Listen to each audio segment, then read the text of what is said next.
High বন্ধুরা, পৃথিবীটা এখন টাকার গোলাম। মানুষ পৃথিবীতে সর্বশ্রেষ্ঠ জীব, কিন্তু টাকার কাছে কেনাবেচা হয়। মানুষই টাকা সৃষ্টি করেছেন, আবার মানুষই সেই টাকার গোলাম।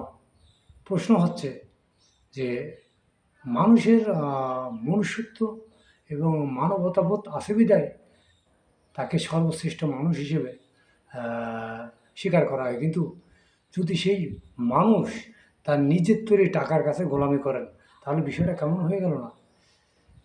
এই দেখেন, আমি এই টাকাটাকে আমি আপনাদেরকে দেখাই।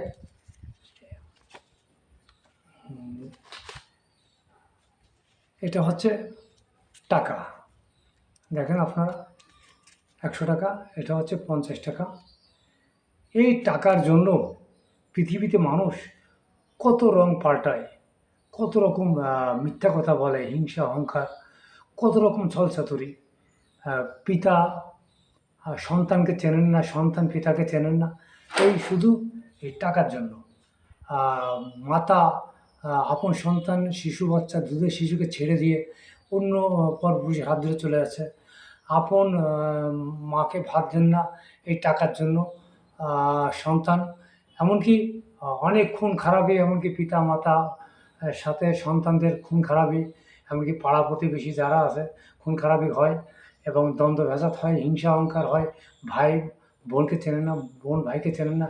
এমনকি টাকার জন্য এমন কিছু কাজ করেন যে যাকে বিয়ে করার দরকার নয় তাকেও বিয়ে করতেছেন শুধু এই টাকার জন্য। আসলে টাকার মধ্যে এমন কি আছে? এটা তো আমারই সৃষ্টি, তাই না? এখানে আছে শেখ মুজিবের ছবি, 100 টাকা নাম, গভর্নরের নাম, সব মিলিয়ে এগুলো আমাদেরই সৃষ্টি। অর্থের প্রভাব এবং অর্থের ঝঞ্ঝাটগুলো এখন সারা পৃথিবীতে প্রায় ছড়িয়ে গেছে।